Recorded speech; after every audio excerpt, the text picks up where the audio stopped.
देखिए, आज तमाम सांसद, गैर भाजपा सांसद क्या मांग कर रहे हैं? क्या कोई नाजायज मांग कर रहे हैं? क्या कोई गलत बात कह रहे हैं? वो बस इतना ही तो कह रहे हैं कि इस देश की सबसे सुरक्षित इमारत मानी जाने वाली भारत देश की संसद में अगर एक इतनी बड़ी सुरक्षा चूक होती है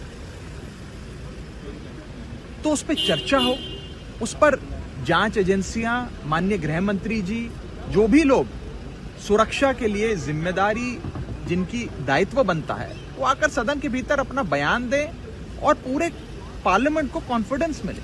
इसमें कोई नाजायज मांग तो कर नहीं रहे।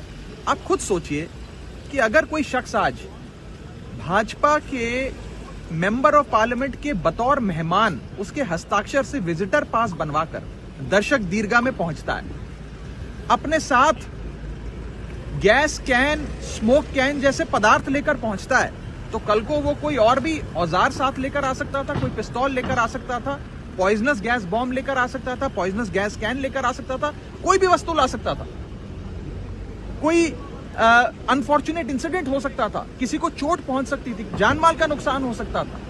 और ये सारे पहलू हैं जो एक जांच का विषय है। इस पर जांच हो और पार्लियामेंट को कॉन्फिडेंस में लिया जाए। कम से कम इस पर एक छोटी सी चर्चा हो, ये हम सरकार से मांग कर रहे हैं। मुझे लगता है कि सरकार को ये मांग स्वीकार करनी चाहिए, क्योंकि ये किसी पार्टी विशेष की या दलगत राजनीति की बात नहीं है। ये इस देश की सबसे सुरक्षित इमारत भारतीय संसद की बात है। अगर संसद भवन सुरक्षित नहीं है तो क्या देश सुरक्षित है? ये बड़ा सवाल। लेकिन गृह मंत्री ने तो कहा है कि आप लोग राजनीति कर रहे हैं, विपक्ष के लोग राजनीति कर रहे हैं और संसद की सुरक्षा में चूक हुई है। इसको लेकर स्पीकर ने चिट्ठी लिखी है, गृह मंत्रालय कमेटी बनाई गई है, उसका रिपोर्ट आ जाएगा 15-20 दिनों में। आप राजनीति कर रहे हैं। चर्चा मांगना राजनीति करना है क्या? इतनी बड़ी सुरक्षा चूक हो गई, उससे उस पर सरकार से जवाब मांगना कोई राजनीति करना है? अगर हम सरकार से जवाब नहीं मांगेंगे तो किससे जवाब मांगेंगे? आप मुझे बताइए। मुझे कोई ऐसा शख्स बता दीजिए जिससे जवाब मांगना चाहिए। हम किससे जवाब मांगे?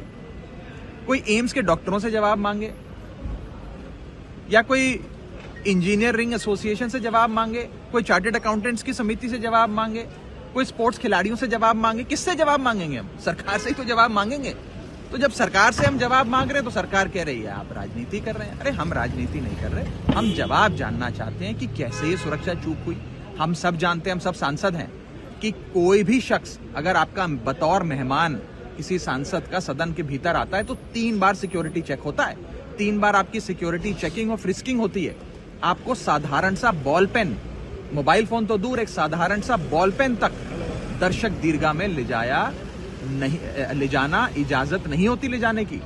तो कैसे कोई शख्स गैस कैन, स्मोक कैन लेकर पहुंच गया? ये बड़ी गंभीर जांच का विषय है और हम चाहते हैं कि सरकार इसमें एक छोटी सी चर्चा कराए, सारे फ्लोर लीडर्स की बात सामने आए, तमाम नेता अपनी बात रखें, सरकार उस पर जवाब दे, पूरे सदन को कॉन्फिडेंस मिले, देश को कॉन्फिडेंस मिले। और अगर संसद सुरक्षित नहीं है तो देश की जनता ये पूछती है कि क्या देश सुरक्षित है? तो जनता अपने चुने हुए प्रतिनिधियों के माध्यम से जवाब जानना चाहती है। सरकार को जवाब दे देना चाहिए। मेरी तो सलाह ये रहेगी कि आप जवाब दे दीजिए। जवाब देने में कोई ऐसी बड़ी चीज नहीं है। जो भी अभी तक जांच हुई है वो जांच सदन के सामने रखिए, लेकिन जैसे जैसे आप चर्चा से भागेंगे लोगों के मन में प्रश्न चिन्ह खड़े होते हैं, सवाल खड़े होते हैं।